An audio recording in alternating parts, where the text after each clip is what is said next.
daripada kitab Ayyuhal Walad, wahai anakku yang tercinta. Baik, kita ni ada ni semua tutur orang tua. Okey, ayat ni dia panggil Ayyuhal Walad, wahai anakku yang tercinta. Cuma anak di sini bukanlah arti anak dari segi saiz, tapi anak dalam arti kata orang-orang yang mengikut akhlak dan anak murid. Okey, sebab tu maksudnya apa? Anak murid. Kalimah murid ni asalnya adalah bahasa Arab dan digunakan di dalam bahasa Melayu. Dan kalimah murid ini digunakan pada ilmu tasawuf pada asalnya. Maksud orang panggil anak murid tu apa? So murid ni datang daripada kalimah, asalnya adalah kalimah arada. Kalimah murid ni asalnya daripada kalimah arada. Apa dia maksud kalimah arada ni? Boleh kali kita, dia pantang macam apa? Kalimah arada ni,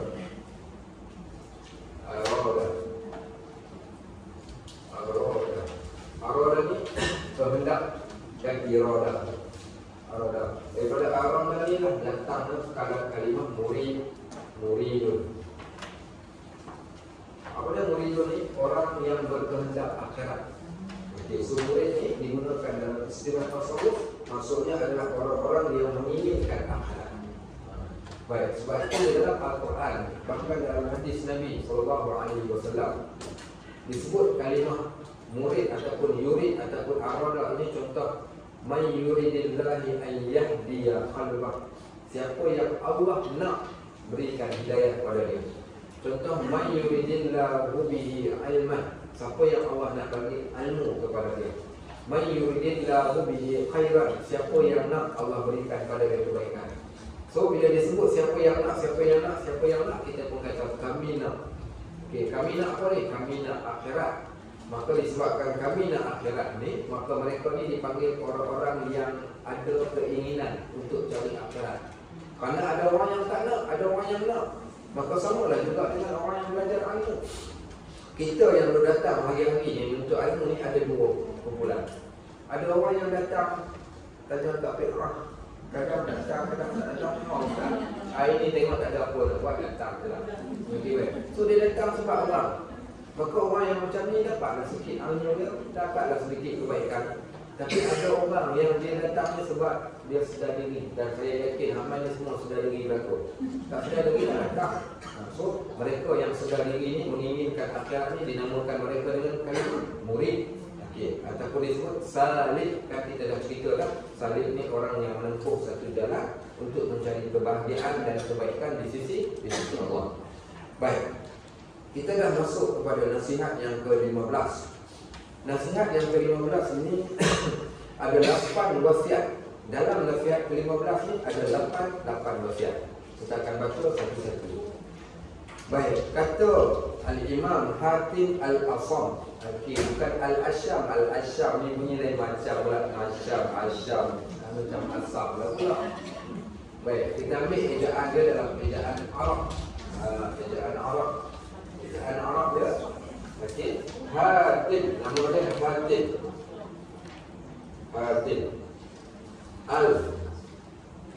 Al-Asam. Okey, Hatim Al-Asam. Okey, bukan Al-Asyam. Al-Asyam tu lain. Kalau kita tengok teks asal dia, nama dia adalah Hatim Al-Asam. Apa makna Hatim Al-Asam ni?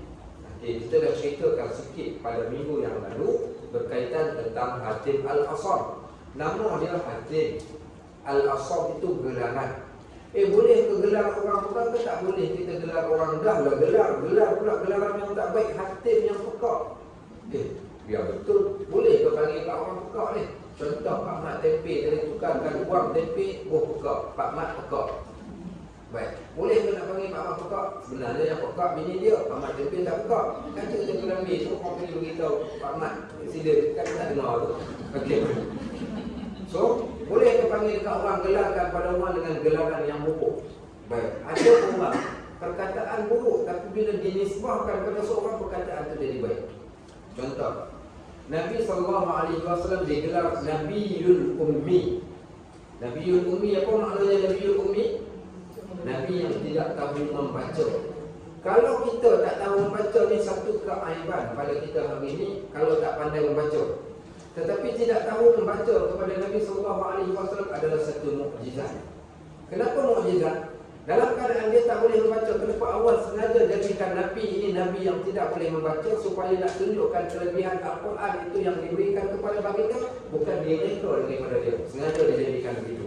Maka tidak membaca pada diri Nabi SAW adalah kelebihan, bukan kekurangan. Tapi kalau tidak membaca itu, tak boleh membaca pada kita adalah satu kekurangan. Itu dia. Sama dengan Al-Asam ni, iaitu seorang yang peka. Yang peka ni kalau ada pada kita adalah satu kekurangan. Tetapi yang peka ini bila dinisbahkan pada seorang, bahkan dia jadi kemuliaan. Kerana kemuliaan, sebab itu di sini tak boleh kita gelarkan pada seseorang satu gelaran yang dia tak suka. Dan gelaran itu mengaibkan. Adapun gelaran ini tidak mengaibkan dia. Kenapa mengaibkan? Contoh kita gelarkan pada orang, nama dia Pak Mat. Kita panggil dekat dia, Pak Mat buruk. Mesti baik. Sebab itu orang dulu-dulu, kalau dia boleh buruk, dia naik bicycle, dia tak letak buruk, dia letak belakang. Dia letak dekat depan. Kenapa? Kalau letak dekat belakang, orang panggil Pak Mat buruk. Kalau letak kat depan, orang panggil buruk, Pak Mat. Mesti baik. Tengok dulu di depan. Baik, kamu boleh. So, boleh kita nak gelar orang? Dengan gelaran tak boleh. Wala tanabadu bil alqab. Allah kata dalam surah Al-Hujurat, jangan kalian menggelarkan seseorang dengan lakab, kata nama panggilan yang lain yang dia tak suka, masuk dalam kategori dosa besar. Adapun Al-Asam ini adalah satu kata yang dinisbahkan kepada beliau kerana kemuliaan dan kehebatannya pada satu sifat yang ada pada Allah, iaitu Al-Afiyah. Allah pelihara telinga dia. Dia bukan pekak, dia tak pekak, tapi Allah pelihara telinga dia daripada mendengar benda yang tidak baik. Sehingga kan berlaku kisah seorang perempuan, dia datang bertemu dengan Hatim Al-Asam nak bertanya satu soalan. Kerana gabra yang teramat, akhirnya dia terkentut dengan bunyi yang kuat. Bila dia terkentut, jatuhlah baik perempuan ini di hadapan Hatim Al-Asam ni. Tapi Allah takdirkan telinga dia tidak mendengar kentut perempuan itu tadi. Sampai kan perempuan itu tadi tak dengar ke tadi. Tak ada dengar apa pula. Bunyi macam bom tadi tak dengar. Tak ada dengar. Okey, baik. Itu dipanggil apa? Al-Afiyah. Maka bila dia ceritakan kepada dia, dia katakan itulah afiyah, pemeliharaan Allah kepada kita. Sebab tu jangan pergi cari busuk orang, ataupun jangan pergi cari keaiban orang. Kalau kita tak tahu keaiban kita, biarkan keaiban itu keaiban berada dalam diri dia tanpa perlu dicelak ataupun dicari. Kalau kita tak cari dan tak ada siapa datang cerita dekat kita, maka sekurang-kurangnya Allah pelihara telinga kita daripada memikirkan sesuatu benda yang mengaibkan. Ada orang tunjukkan, ada ustaz selebriti ni dia pernah dituduh sekian-sekian. Saya kata tak apa, saya tak mau ambil tahu. Kenapa tak nak ambil tahu? Ni isu semasa kita kena ambil tahu. Tak apa, saya tak mau ambil tahu pasal keaiban orang, kerana kita pun ada aib yang banyak. Di Madinah dahulu ada seorang lelaki. Seorang lelaki ni dia tidak mempunyai keaiban, tetapi semenjak dia suka mencari keaiban orang, akhirnya Allah jadikan dalam diri dia itu benda yang aib. Ada seorang lelaki ni dalam diri dia ni banyak keaiban, tetapi dia tak suka mencari keaiban orang, akhirnya Allah sembunyikan keaiban dia. Sebab tu kita tak mau cari aib orang ni, biarlah keaiban kita tu yang Allah Subhanahu wa taala tutup. So Hatim Al-Asam salah seorang tokoh dalam bidang ilmu tasawuf. Dia bagi nasihat kepada anak dia. Baik. So kat sini menunjukkan kepada kita yang kadang-kadang kita mungkin jadi guru, kadang-kadang kita jadi ibu bapa, biasakan untuk sentiasa memberi nasihat-nasihat yang baik. Bukankah agama itu ad-dinun nasihah? Agama itu satu nasihat. Bukankah juga satu surah? Sehingga sebahagian mufassir kata kalau di dunia ini diturunkan dalam satu surah ini memadai untuk jadikan seorang itu baik. Surah apa? Surah Wal-Asr. Kan dalam surah Wal-Asr disebut wattawasau bil haq wattawasau bis sabr. Dan berpesan-pesanlah kalian dengan kebenaran, berpesan-pesanlah kalian dengan kesabaran. Baik, kata beliau nasihat kepada kita. Dia kata, wahai anakku yang tercinta. So dia ceritakan, Imam Hatim Al-Asam rahimahullah ta'ala pernah ditanya oleh gurunya. Okay, so wahai anakku yang tercinta ni, siapa yang sebut ni? Perkataan tu siapa yang sebut? Imam mana? Imam Kiwam, Imam Ghazali. Apa nama Imam Ghazali? Lama tak tanya soalan okay. Jangan tengok buku. Okay. Apa nama Imam Al-Ghazali? Okey, sekali-sekala kena bagi juga soalan spot check. Nak tengok hak dah belajar sebelum ni, dia ingat lagi ke tak? Cepat ingat balik apa nama Imam Al-Ghazali. Kalau tak, orang Kedah ni bahasa ayat-ayat gurauan, dia bukan ayat kasar. Orang Kedah kata Koman Sepana. Koman Sepana tu maksudnya macam mana nak kata? Kita tak nak guna perkataan orang Melaka, tapi guna perkataan orang Kedah pada orang Melaka. Okey, apa dia? Siapa dia Imam Ghazali ni? Tak ingat? Siapa boleh jawab?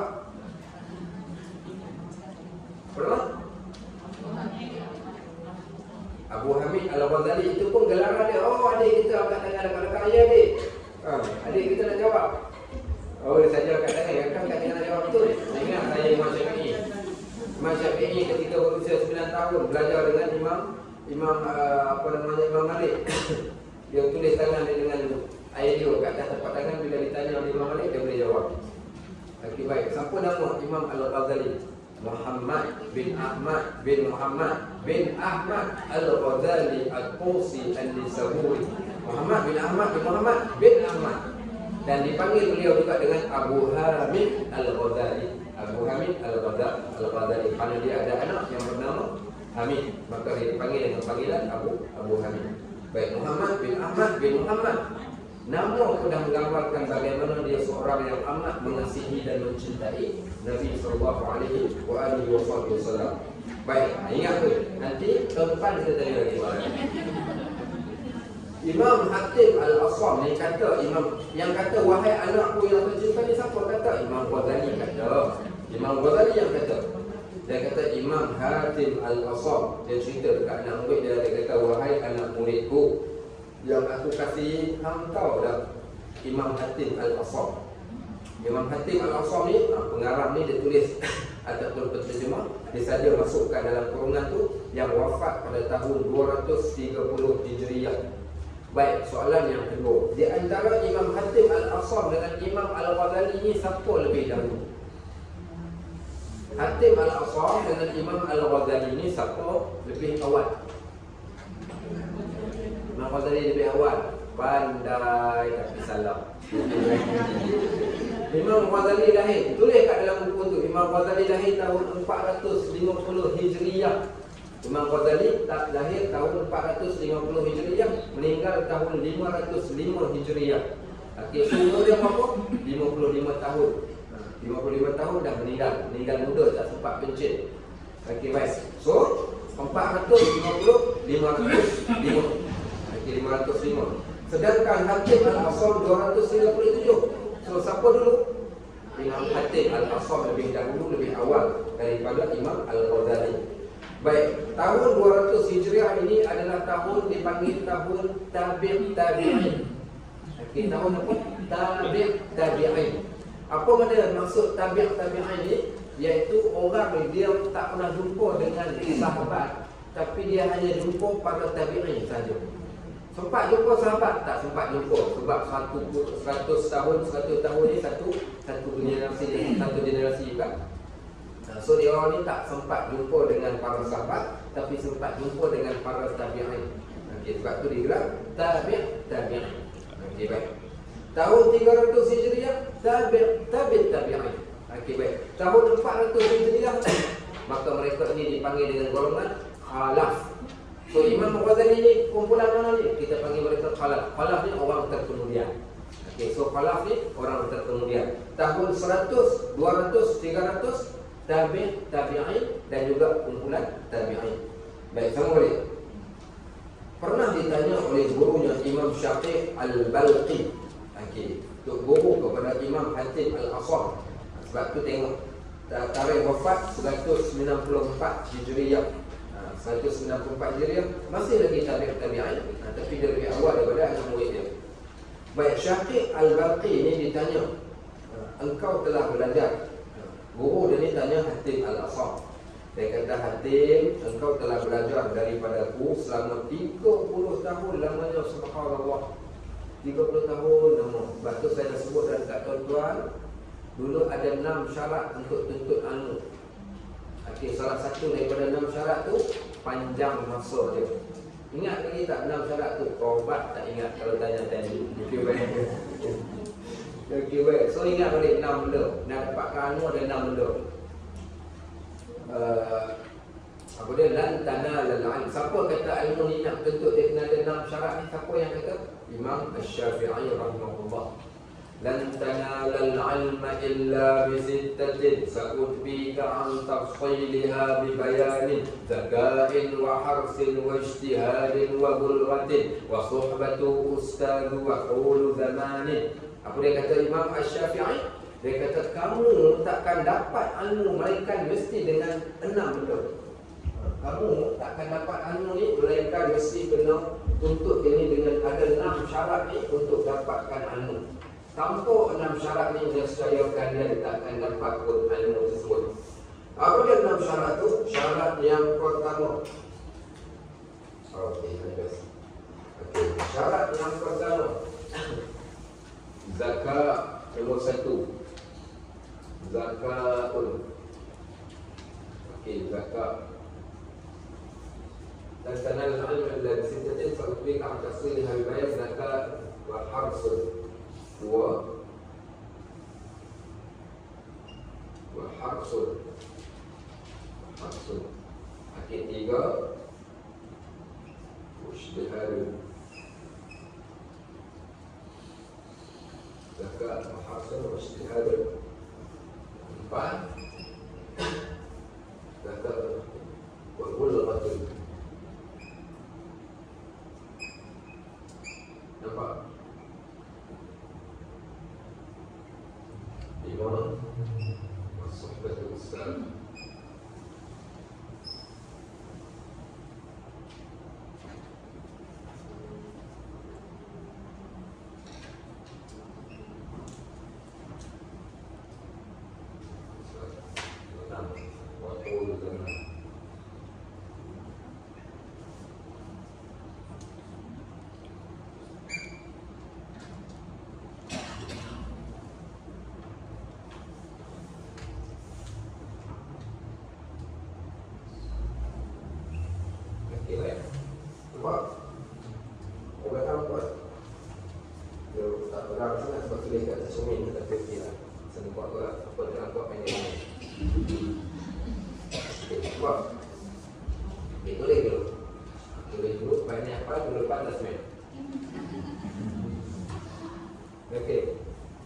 Zakatun wa harsun wa ijtihadun wa bulghatun wa suhbatu ustaz wa qulu zaman.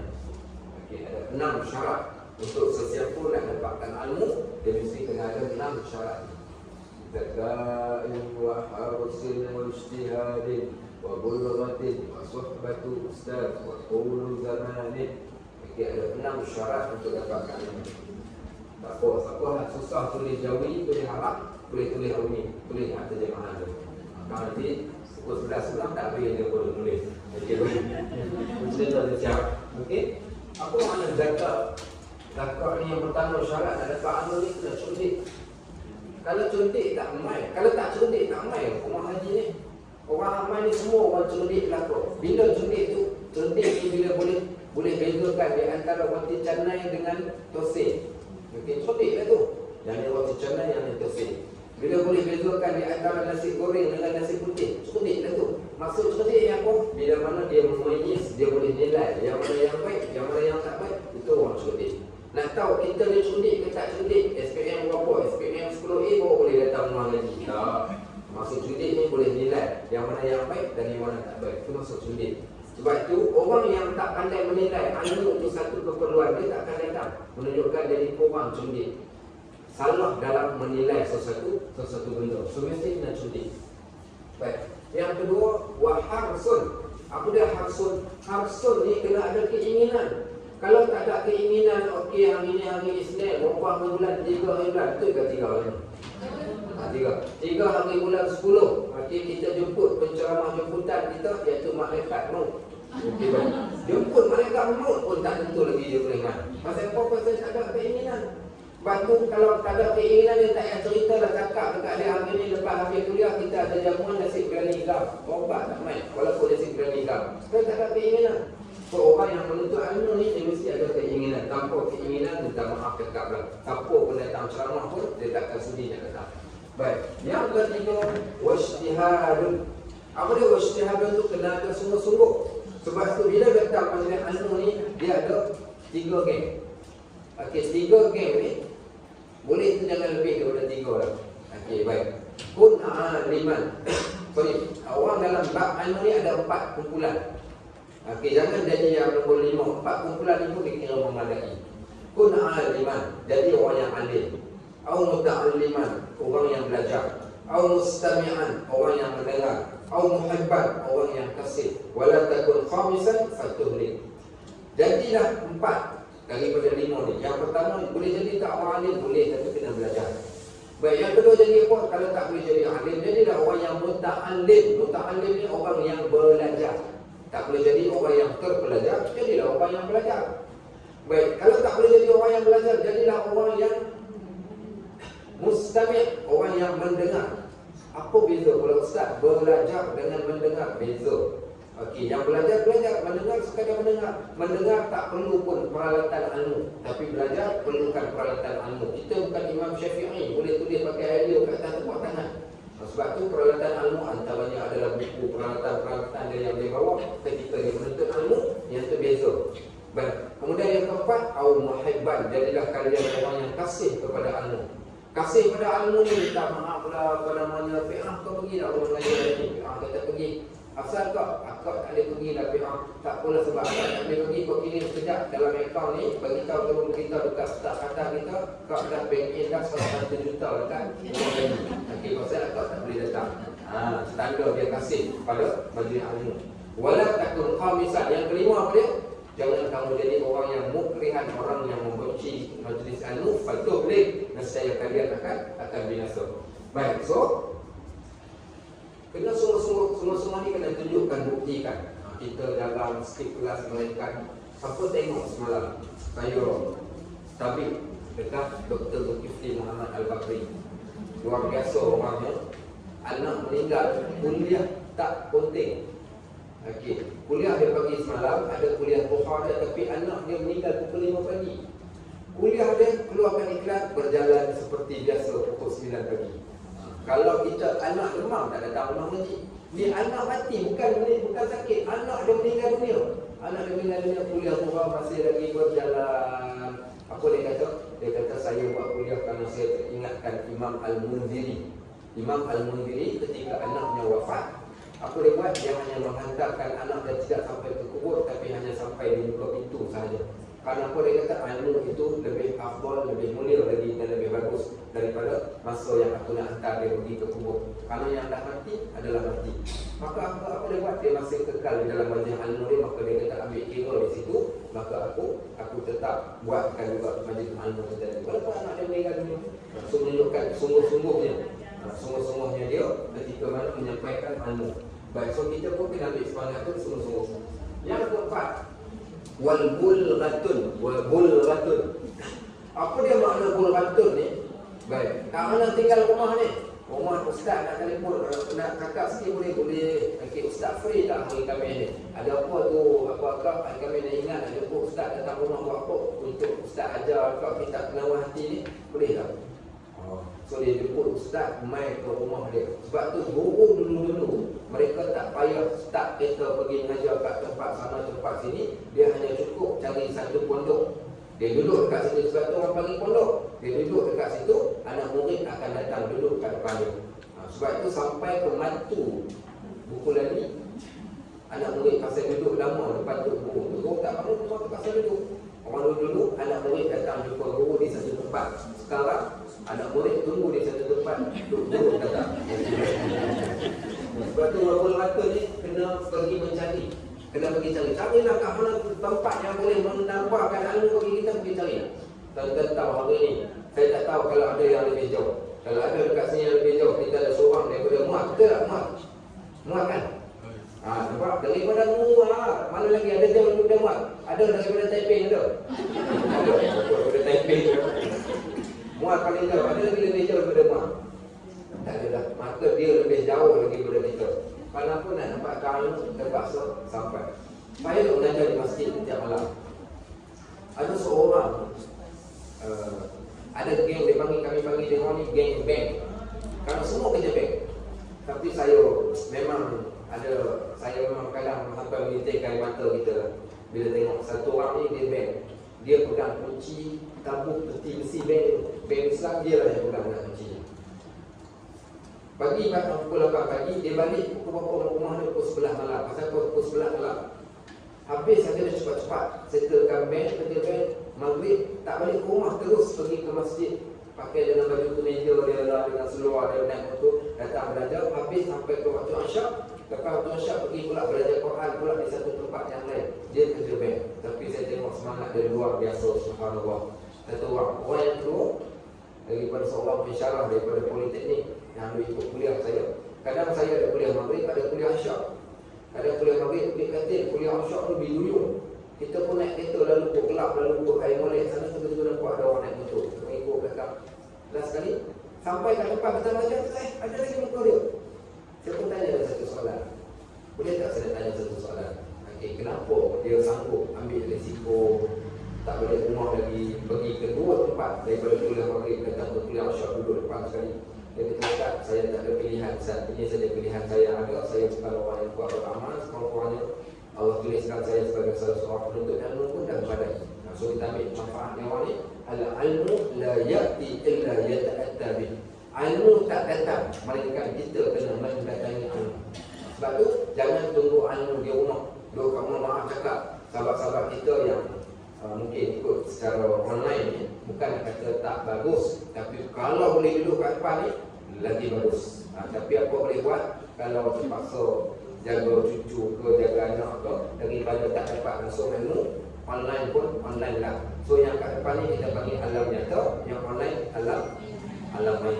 Okey, depan ni alam nyata. Okey, baik. Buat rasul, ingat kena cari.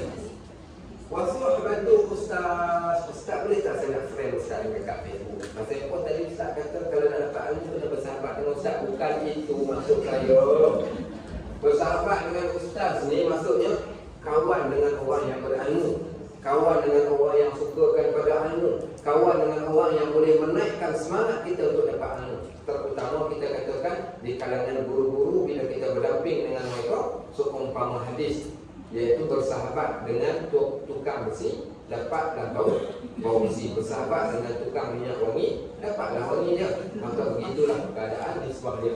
Bersahabat, sentiasa bersahabat dengan orang yang berilmu seumpama para sahabat. Baik, siapa yang pernah pergi ke Raudhah di Madinah? Bila pergi ke Raudhah ni, masuk melalui pintu dalam tu, terus menghadap ke arah Raudhah. Raudhah sekarang berada di hadapan kita, tapi tak boleh masuk, dia ada tutup gitu kan. Pandang dekat dinding Raudhah tu pada bahagian atas. Nama siapa di sebelah kanan sekali? Siapa yang telah pergi Mekah, tiap-tiap tahu, pergi Madinah, tiap-tiap mesti kena tahu. Nama siapa yang ada di sebelah kanan sekali di atas dinding, atas bahagian atas. Kat situ ada nama Abu Hurairah radhiyallahu anhu. Nama Abu Hurairah berada di sebelah kanan. Selepas Abu Hurairah, 4 khalifah. Kemudian Hasan Husain. Selepas ni, nak gambarkan kenapa nama Abu Hurairah tercatat, kerana dia adalah pendamping dengan Tok Guru, pendamping Nabi SAW untuk dapat ilmu selama panjang masa. Sehingga dia adalah perekod hadis yang terbanyak. Perekod hadis yang maknanya tak pernah miss, sentiasa ada muka dia ni untuk bertanya soalan, dapatkan ilmu. Yang kata Abu Hurairah ni menunjukkan bagaimana dia bersahabat, bukan sekadar sahabat dari segi fizikal, tapi bersahabat dalam bentuk nak mendapatkan kebaikan ilmu itu tadi. Dan yang keenam, waqul zamanin. Yang inilah yang kita nak cerita. Yang terakhir, iaitu syarat yang keenam dapatkan ilmu, waqul zamanin, iaitu panjang masa tu. Panjang masa. Sebab tu ada pepatah menyebut, belajarlah minal mahdi ilal lahdi, daripada buayan sampai ke liang lahat. Okey, dalam wayang boleh ke mengajar? Apa bukti dalam wayang boleh belajar? Itu Ustaz ada lagu yang jadi viral sekejap terlalu pun, lagu kacang apa? Kacang betok. Tahu lagu kacang betok? Apa yang kata Allah kacang betok. Allah kacang betok. Allah kacang betok. bilang satu-satu. Tidur adik tidur, takutlah burung hantu. Burung hantu punai, duduklah di dapur. Keluar untuk mengai adik tu kau jubur. Kan dia digaya lagu tu. Lagu tu orang Kedah buat ketika sambil buai anak. Orang Sabah sana bila sambil buai anak ni macam-macam lah. Itu kadang bila kita tak ada pengisian, tak ada ilmu, even waktu buai anak pun kita akan menyanyi lagu-lagu yang tak apa-apa. Saya ingat saya jiran depan rumah saya, depan belakang rumah dia tu kebun ketam.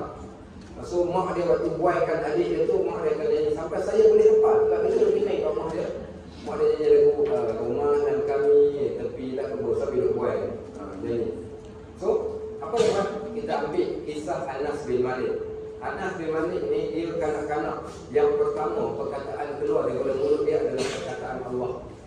Ketika dia dilahirkan, mak dia Ummu Sulaim telah berazam, kata mak dia ni, aku nak anak aku ini perkataan pertama keluar daripada mulut dia adalah perkataan Allah. Tiap-tiap hari mak dia akan melakukan ataupun mak dia akan sentiasa latih pada dia untuk menyebut Allah. Allah, Allah, Allah, sehinggalah kata Anas, perkataan pertama yang keluar daripada mulut aku adalah perkataan Allah. Sebab tu penting kita katakan bermula belajar tu daripada buaya lagi kita dah start belajar. Saya yakin hari ni qul huwallahu ahad, Fatihah kita belajar ketika kecil, bukan? Sebab dasar mak bapak kita dah punya. Ilal lahdi, sampai ke liang lahat. Baik, sampai ke liang lahat ni maksudnya dia bagi sirah mubalaghah. Sirah mubalaghah tu nak ceritakan dari segi perumpamaan, kalau boleh biarlah belajar sampai mati. Sampai mati kita belajar seboleh-bolehnya, biar mati ketika tengah belajar. Kata amin. Tengah sebut tadi. Baik. Syekh Ramadan Al-Buti, guru kami, dia orang tanya dia soalan, sampai bila nak mengajar? Dia kata insya-Allah sampai akhir hayat. Dan Allah makbulkan doa dia. Dia meninggal ketika tengah belajar, tengah mengajar, bawah betul daripada bawah meja. Jadi dia meninggal dan peluk Al-Quran. Peluk Al-Quran dalam badan kat badan. Orang nak bawa keluar dari masjid, dia kata tak apa, biarkan aku meninggal kat dalam masjid. Dan akhirnya dia meninggal kat dalam masjid ketika sedang belajar. Guru kami yang kedua nama Syekh Badron. Kami belajar dengan dia kitab, bukan kitab kecil. Yang Anak Qalibi, Mujabini Al-Khatib, 5 ke 6 jilid. Setiap pagi selepas subuh. Tanya dia sampai bila tu guru nak ajar kami? Dia kata sampai mati. Dan pagi terakhir kami ambil belajar kitab Mujabini Al-Khatib, 6 jilid. Kami pun tak apalah, salamkan dia. Balik ke rumah kita cakap ke kawan-kawan yang menabrak ni, kita beli barang dapur sikit, kita biar tahu Syekh sebagai hadiah, dan sebab dia tak nak terima duit, hadiah kita dah tamat satu kitab ni. Pagi tu pukul 9 pergi rumah dia, berjumpa semua orang ramai. Orang ramai tanya kenapa, dia kata Syekh dah meninggal dunia, baru saja meninggal. So betul apa yang dia kata, aku akan ajar sampai ke akhir hayat. Ngam-ngam habis kitab, guru mati. Yang ni baru tu guru mati. Alhamdulillah, lepas. Baik, so kata Hatim Al-Asam ni, sebagaimana diceritakan oleh Imam Al-Ghazali, engkau belajarlah. Dia kata engkau telah belajar daripada aku selama 30 tahun lama. Masuk lama sangat. Apakah ilmu yang telah engkau dapatkan daripada aku? Dalam masa 30 tahun, apa yang kau dapat? Baik, saya tak tanya macam tu sebab saya bukan guru pun. Saya sekadar menafalkan. Mungkin ada tuan-tuan belajar dengan mana-mana guru dalam tempoh masa yang lama. Mungkin kita fikir balik, ya Allah, aku dah belajar lama dan dengan ustaz sekian-sekian. Apa yang aku dah dapat daripada dia? Bila seorang belajar dengan guru ni, dia akan dapat beberapa benda. Ataupun salah satu daripada guru. Yang pertama ilmu, yang kedua adab. Yang pertama ilmu, yang kedua adab. Diceritakan bagaimana Ibnu Qayyim Al-Jawziyah ketika dia mengajar ilmu ni, datang orang ni, puluh ribu orang datang majlis ilmu. Macam semalam kat belakang Selawat, sekarang orang datang ramai. Datang ramai. Zaman tu zaman tidak ada pembesar suara. Jarak suara boleh didengari ni sebagaimana apa yang akan baca dalam kitab ini, kata dalam ruang 500 orang. Suara guru ni dapat didengari kepada anak murid. Bayangkan bagaimana tekak guru tu nak kena jerit. Dalam lingkungan 500 orang, radius 500 orang ni boleh dengar lagi ucapan guru tu tadi. Baki yang sampai keluar, sampai ke jalan-jalan, ada orang lagi duduk. Kenapa mereka datang? Ditanyakan pada jumlah yang jauh yang tak dengar suara tu tadi. Bila ditanya kepada mereka, Maka dia kata, ya mungkin kami, kalau kami duduk depan, kami akan dapat ilmu. Tetapi kami datang di belakang ni bukan sekadar nak dapatkan ilmu. Mungkin kami tak dapat ilmu, tapi kami dapat dalam bab adab. Kalau orang yang datang majlis ilmu adalah orang yang penuh dengan adab dan juga akhlak. So mungkin ada orang dia tak dapat dengar apa yang dicakapkan, tapi dia dapat melihat adab, budi pekerti dari segi akhlak. Di situlah mereka mengambil kebaikan dan kebajikan. Selain daripadanya dapat ikut apa yang mereka lakukan dari segi kebaikan. So yang pertama ilmu, yang keduanya adab, dan yang ketiga keberkatan di dalam majlis ilmu walaupun mungkin kita tak faham. Saya ceritakan satu kisah. Sebab tu kalau cerita buat menuntut ilmu ni, Masya Allah. Dan saya suka cerita sebab yang pertama motivasi pada saya, dan yang kedua motivasi pada orang lain. Pernah baca kisah seorang anak murid kepada Imam Syafi'i. Sebab tu kalau orang tanya macam mana nak ambil motivasi supaya kuat belajar, baca kisah di kalangan orang-orang yang terdahulu daripada kita.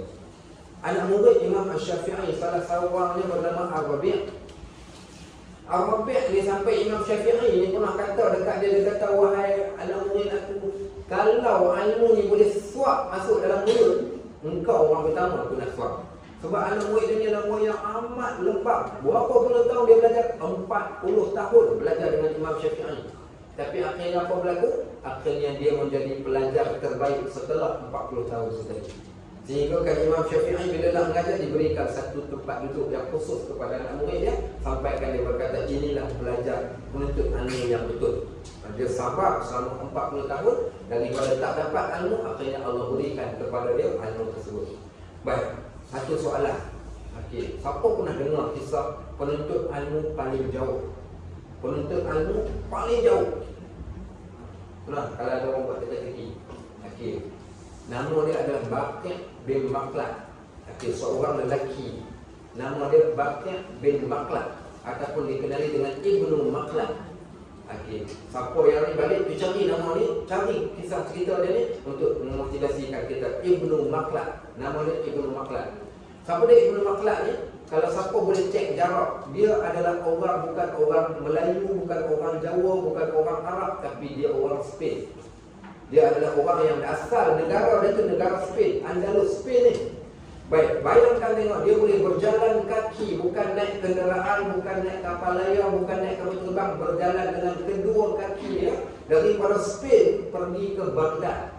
Tengok berapa jauh jarak perjalanan. Spain pergi ke Baghdad, berapa ribu kilometer berjalan kaki, semata-mata nak dengar hadis daripada seorang tokoh hadis. Siapa tokoh hadis tu? Tokoh hadis tu adalah Imam Ahmad bin Hanbal. Berjalan daripada Spain ni nak pergi ke tempat Imam Ahmad bin Hanbal di Baghdad. Pada waktu tersebut Imam Ahmad bin Hanbal berada di Baghdad. Dia sanggup berjalan kaki berbulan-bulan masanya sampai dah di Baghdad. Lega dia kata dah sampai Baghdad. Orang pun tengok dia dah macam tak terurus, dah tanya nak jumpa siapa.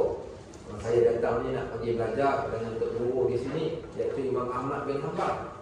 Kebetulan ketika dia sampai, rupa-rupanya kita duk ingat zaman gam penceramah ni zaman kita saja. Rupanya gam penceramah ni zaman dulu lagi dah ada. Imam Ahmad bin Hanbal dikenakan tahanan dalam rumah dan tak dibenarkan menyampaikan ilmu pada orang ramai. Diceritakan pada dia minta maaf, Imam Ahmad bin Hanbal dah tak boleh lagi mengajar secara umum. Dia dipenjara, ditahan di dalam rumah dia, tak boleh keluar daripada rumah. Sedihnya dia datang daripada tempat ribu kilometer nak tuntut ilmu, sampai tu guru tak boleh mengajar. Akhirnya apa dia buat? Lepas tu dipanggil dia ni juga dengan panggilan pengemis ilmu. Dia sampai, pergi juga dia rumah Imam Ahmad bin Hanbal. Dia dah pilih satu tempat untuk dia tinggal. Pergi di dalam rumah Imam Ahmad bin Hanbal. Ketika sampai rumah Imam Ahmad bin Hanbal, dia berkata, Assalamualaikum warahmatullahi. Baik, waalaikumsalam warahmatullahi. Imam Ahmad jawab. Mama buka pintu. Dia pun cakap, Tuan, dia kata saya datang daripada datang nak menuntut ilmu. Kata Imam Ahmad bin Hanbal, minta maaf, aku tak boleh langsung menyampaikan ilmu pada aku telah ditahan dalam tahanan rumah, tak diizinkan untuk memberikan sebarang ilmu kepada orang ramai. Dia kata, Tuan, minta maaf nak bagi tahu ni, saya datang bukan datang daripada jarak yang dekat, tapi saya datang daripada Spain, 7,000 kilometer, berjalan kaki semata-mata kerana nak ambil hadis daripada Tuan. Imam Ahmad bin Hanbal pun tersentuh hati, rasa kesihan. Akhirnya Imam Ahmad kata macam ni lah. Akhirnya begini, dia kata besok kau datang seumpama pengemis. Okey, kau datang seumpama pengemis, datanglah dan mengemislah hadis daripada aku. Dia datang, Assalamualaikum tuan, saya datang mengemis. Okey, baik, dia buka pintu, dibacakan satu hadis kepada dia. Sehari satu hadis. Dia dapat hadis tu, dia pun cantik, dia balik ke rumah. Tiap-tiap hari begitulah. Sampailah Imam Ahmad bin Hanbal ini akhirnya dibenarkan semula. Akhirnya dia mula mengajar di masjid. Ramai orang. Pergi mana-mana pun orang akan berdiri menghormati Imam Ahmad bin Hanbal. Tapi satu hari ketika Imam Ahmad bin Hanbal ni kata kepada anak murid dia yang ramai ni, dia kata tolong bawakan aku pergi ke satu tempat, di sana ada seorang insan yang mulia. Pergilah mereka ni ramai-ramai, semua orang bukan ikut Imam Ahmad bin Hanbal. Rupanya pergi ke satu tempat yang amat huzur. Di situlah Imam Ahmad bin Hanbal bertemu dengan anak murid dia ni, dan dia kata inilah orang yang betul-betul menuntut ilmu. Diceritakan dia datang dengan jarak 7,000 km daripada Spain pergi ke Baghdad, 7,000 km. Maka dia berjalan waktu tersebut. Sebab tu kalau kita nak ambil semangat, apalah sangat kita kan duduk kat mana ni? Ni duduk Muar. Wow, Muar. Ni duduk kat mana? Taman Bunga Raya. Taman Bunga Raya penting 3 kali. Jadi baik duduk Muar penting sekali. Muar tu lebih dahsyat lagi daripada Taman Bunga Raya. Okey, sama balik. Kalau dah 30 tahun kau belajar dengan aku, kata Syaqiq Al-Balqi kepada anak murid Imam Hatim Al-Aqsa ni, apa yang kau telah dapat daripada aku? Hatim Al-Aqsa, seorang yang sudit, dia jawab, aku telah dapat menghasilkan 8 faedah daripada segala yang aku pelajari. Ini seorang anak murid yang pintar. Dia tak bertunggu guru ni suap semua dalam mulut dia, tapi dia sendiri boleh buat satu rumusan hasil daripada dia ikut kuliah, iaitu Syaqiq Al-Balqi. Dia kata ada 8 benda, dan dia kata pada fikiran aku 8 benda ini mencukupi bagi aku, dan aku mengharapkannya dengan keselamatan dan kesejahteraanku pada hari kiamat nanti, pada 8 benda yang aku belajar daripada kau. Baik, Syaqiq pun bertanya, apa dia 8 faedah tu? Maka Hatim Al-Aqsa pun menjawab, 8 faedah itu adalah: faedah pertama, sesungguhnya aku telah melihat kepada makhluk-makhluk yang ada di dunia ini, lalu aku mendapati bahawa bagi setiap makhluk ini mesti ada sesuatu yang dikasihinya dan diasyikinya. Di bahasa Melayu yang di Arab, bahasa Arab yang dimelayukan. Baik. So dia kata, aku ni bila aku tengok, perhatikan kat dalam dunia alam maya keseluruhan ni, aku dapati makhluk yang kata dalam makhluk ni mesti ada benda yang dia kasih dan dia asyik. Asyik ni kalau boleh tak nak berendanglah dengan benda tu. Baik, contohnya hari ni. Contoh hari ni, siapa dalam kelas ni yang tak ada handphone? Angkat tangan. Yang tak ada handphone. Ada tak? Angkat tangan. Yang tak ada handphone dan tak bawa handphone pun pagi ni. Ada? Ada, seorang. Masya Allah ada, tak bawa handphone. Nampak? Yang ni maknanya dia ada handphone yang apalah sangat. Hak bawa tu semua dah sedang asyik dengan handphone masing-masing.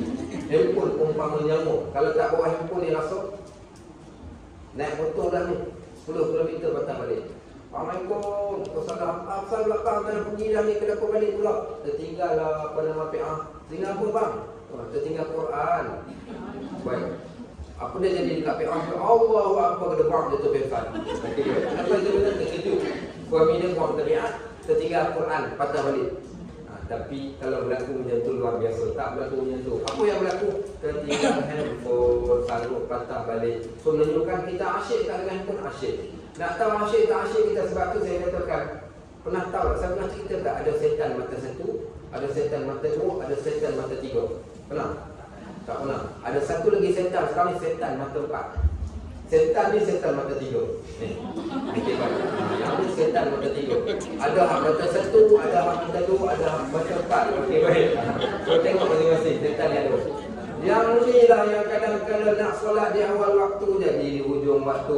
Yang ni juga kadang-kadang yang kita nak buat satu benda yang berfaedah, ni yang buat benda yang tak faedah tu. Sebab tu saya katakan setan walaupun boleh gunakan pada jalan kebaikan, tapi kadang-kadang banyak digunakan. Kita tak adalah kata buat benda jahat, tapi at least buat benda yang melampau, membuang masa, sehingga kan kadang-kadang dalam tempoh masa sehari. Sebab tu saya setkan satu benda dalam handphone ni. Kalau biasanya siapa yang ada iPhone ni kan, rasa Samsung pun ada, Android pun ada. Berapa lama dalam sehari tu kita telah gunakan? Satu hari ni, waktu saya duduk dekat yang ni ni lah, tengok 2 jam dah rupanya saya tengok pegang handphone tu 2 jam. 2 jam kita duduk buka satu benda ni dah 2 jam. Saya kata subhanallah, 2 jam kalau lah aku baca Quran 2 jam sudah sampai 2 minggu. Tapi sebab handphone inilah menyebabkan kita banyak baca mesej daripada baca mesej Allah. Itu salah satunya. Asyik tak asyik lah tu. Asyik ni maksudnya tak boleh berhentang pun. Sehingga kadang-kadang handphone tu duduk dekat dada. Al-Quran tak letak kat dada ni, buku di atas tu. Buku di atas nak ceritakan bagaimana asyiknya kita. Baik, sebab tu kalau tuan-tuan jumpa dekat mana-mana traffic light, sampai dekat traffic light, tiba-tiba tengok kereta sebelah traffic light tu, hospital pantai tu. Ada orang, dia sedang baca Al-Quran. Apa tuan-tuan dapat? Tarik handbrake, berhenti ketuk sikap dia. Dia buka, pergi cun tangan dia. Barangkali tu mungkin orang tu. Sebab biasanya dekat traffic light apa orang buat? Orang akan pegang handphone. Tapi saya pernah tersalah. Dekaan saya bersangka orang macam saya juga dekat traffic light buka handphone. Rupanya satu hari, dia tanah ke sekolah tadi tu. Ada satu kereta ni, saya tengok. Dia duduk dalam kereta tu, tapi saya tunggu dia kat belakang sedang masuk parking. Dia tak keluar-keluar juga. Saya pun dengan mendenusnya, aku dah terlambat nak masuk parking, tak boleh nak hantar nak boleh. Saya parking kat belakang dia. Ambil anak saya pun lalu ke tepi tingkap. Nak pergi tengok apa yang kau buat, dia tak terlambat sangat baru dalam kereta. Subhanallah, Allah nak tunjukkan dekat saya. Tiba-tiba bila saya tulis, ada seorang perempuan ni, dia duduk dalam kereta, dia tengah duduk baca Al-Quran dalam kereta. Lepas tu saya kata yang Allah sengaja nak tunjuk dulu aku duduk ceramah, aku kata ke orang, tak ada orang yang baca Al-Quran dalam kereta. Sekali Allah tunjukkan semua-semua, ada orang baca Al-Quran dalam kereta. Tapi poin nak gambarkan, kita ni, ada orang ni dia kasih pada sesuatu sampai ke tahap asyik. Asyik ni kalau boleh tak boleh, hilangkan daripada diri dia. Sebab tu ada orang tanya soalan, dia kata ustaz, saya ada masalah dengan suami, dengan isteri begini. Dia kata minta maaf lah, bukan saya tak sudi jawab. Saya kata dalam channel kita ni sebabkan kita tak sibukkan kita ni dengan akhirat. Akhirnya Allah jadikan sibukkan kita dengan benda-benda yang ada di sekitar kita ni, sampaikan benda itu tadi akhirnya jadi masalah balik pada kita. Baik, so dia jawab, sesungguhnya aku dapat belajar bila mana aku melihat ramai orang ni dia kasih pada sesuatu benda sampai jadi asyik. Dan aku lihat pula ada sebahagian daripada sesuatu yang dia kasih itu hanya teman kekasih dia ni sampai dia sakit sahaja. Termasuklah kita katakan isteri kita pun, suami kita pun, orang-orang yang kita sayang. Sampai bila dia boleh teman kita? Sampai ketika kita sakit. Dan ada pula yang sentiasa teman sampai ke dalam kubur. Baik, so ada dua. Satu boleh teman kita sampai akhir hayat. Yang kedua, teman kita selepas hayat hidup ni, selepas tu dia masih teman kita. Apa dia dua benda tu? Yang pertama yang kita suka kat dunia ni, isteri ke, harta benda ke, apa semua ni hanya berada dengan kita ketika hidup. Mati saja siapa dia dengan kita? Amal kebaikan kita yang akan teman kita. Manakala yang lain yang dia kasihi ketika di dunia dia semua akan balik. Tapi satu saja yang akan balik, yang akan berada bersama dengan kekasih dia kat dalam kubur. So ingat, al-mar'u ma'a man ahab. Kata Anas, hadis ini yang menjadikan aku suka. Kata Nabi SAW satu hari kepada Anas, wahai Anas, seseorang akan berada dengan yang dia kasih. Dan seseorang itu juga dia akan meninggal dunia ni dengan benda yang dia kasih. Baik, betul tak yang ni? Ada banyak bukti yang menunjukkan betul. Saya bagi satu contoh. Bapak saya ni minat suka sungguh dengan buah durian. Kalau buah durian di tengah malam pun buka dekat dia nak makan. Pergi mana-mana kalau nampak buah durian dia buah durian. Sampai macam tu lah nak cerita minatnya dengan buah durian ni. Dan akhirnya Allah jadikan makanan terakhir masuk dalam mulut bapak saya sebelum dia meninggal adalah buah durian. Itu orang panggil istilah pempunan, tak pempunan tu. Buah durian. Nenek saya ni pula suka semua dia dengan roti canai. 2 minggu dia dah terbaring, mulut tak bercakap, mata pejam. Duduk terbaring kat atas katil. Hari terakhir, hari dia nak meninggal tu, tiba-tiba dia bercakap. Dia kata nak makan roti canai. Baik, macam cerita. Dia beli roti canai 10 biji. Saya ingat ke sepupu saya kata, hang ingat tu nenek kau ni hantu raya. Dah sampai dah roti canai ni roti canai ni. Tak menyangkut, aku ambil roti canai tak kata di mulut tak masuk. Tapi teringin nak makan. Dan gambarkan orang dia akan cari benda yang dia kasih. Ada orang ketika nak meninggal dia suka kalau ada orang-orang yang dia kasih ni ada di sisi dia pada waktu tersebut. Sebab tu Nabi kata al-mar'u ma'a man ahab, seseorang akan berada dengan benda yang dia kasih. Satu kitab saya baca, kitab ni tajuk dia Dr. Abdullah Al-Jubair. daripada Riyadh Saudi, doktor perubatan. Apa dia maksud tajuk kitab ni? Musyahadatul Tabib. Tajuk kitab dalam bahasa Arab, penyaksian seorang doktor. Okey, seorang doktor ni yang menyaksikan pasien meninggal kat depan dia. Jadi dia kumpulkan pengalaman dia melihat orang yang mati depan dia ni, dia kumpulkan jadikan satu buku yang dia tulis. Dia tak pasti ada terjemahan ataupun tak. Saya baca kitab dalam bahasa Arab, Musyahadatul Tabib. Dalam kitab tu dia ceritakan, dia kata satu hari ni, dia tajuk dalam tajuk besar dia, ahli Quran mati dengan Al-Quran, ahli muzik mati dengan muzik. Ada seorang lelaki, dia kata waktu dia masuk masuk ward ni, ward dekat ICU lah. Hari tu dia bertugas, dia kata bila dia masuk ke ward ni, tiba-tiba ada orang datang jumpa. Dia kata, doktor minta tolong, bapak kami ni nampak dia macam dah nazak sebab oksigen dia dah drop. Jadi dia pun pergi tengok, betul lah Pak Haji ni dah sampai ke tahap nazak. Jadi dia kata, memang betul bapak korang ni dalam keadaan nazak. Maksudnya sekarang ni korang buatlah apa yang bapak korang suka buat. Okey, jadi bapak dia ni walaupun dalam keadaan nazak tu, apa dia buat? Dia minta anak-anak dia ni kata bacakan Al-Quran. Jadi anak-anak semua baca Al-Quran di sisi bapak yang tengah nazak ni. Ketika tengah baca Al-Quran tu, tiba-tiba oksigen dia naik balik, dia normal, dan dia pun dapat baca Al-Quran dengan anak-anak dia. Baca Al-Quran dengan anak-anak dia. Dan ketika tengah baca Al-Quran dengan anak-anak, waktu tu lah Allah ambil nyawa dia waktu saat tengah baca Al-Quran. Itu yang dia katakan, akhirnya dia kata ahli Quran mati dengan Al-Quran. Baik, contoh yang kedua ahli Al-Quran mati dengan Al-Quran ni Syekh Abdul Fattah Abu Ghuddah, seorang syekh yang luar biasa. Tengok muka dia berseronok, muka yang amat bersih. Syekh Abdul Fattah Abu Ghuddah ni seorang pengarang kitab. Ketika dia sakit teruk, duduk di hospital, dia masih minta diletakkan meja di hadapannya dan letakkan buku di hadapannya. Kalau waktu dia celik mata, dia boleh nak baca buku tu tadi. Akhirnya ketika saat terakhir dia dalam keadaan nazak, dia ajak anak-anak dia tu baca Yasin bersama dengan dia. Dan ketika mereka sedang baca Yasin, sampai pada ayat yang terakhir, Fasubhanalladzi biyadihi malakutu kulli syai'in wa ilaihi turja'un, maka dia meninggal dalam keadaan surah ayat terakhir surah Yasin, tangan dalam keadaan sedang bertasyahud. Tangan dia disampaikan, dimandikan, dikapankan, dikebumikan, tangan dia masih dalam keadaan tasyahud. Ini cerita orang-orang yang luar biasa, kerana mereka kasih pada sesuatu benda dan Allah matikan mereka dengan benda yang mereka kasih, dan benda itu adalah benda yang baik. Ahli muzik mati dengan muzik.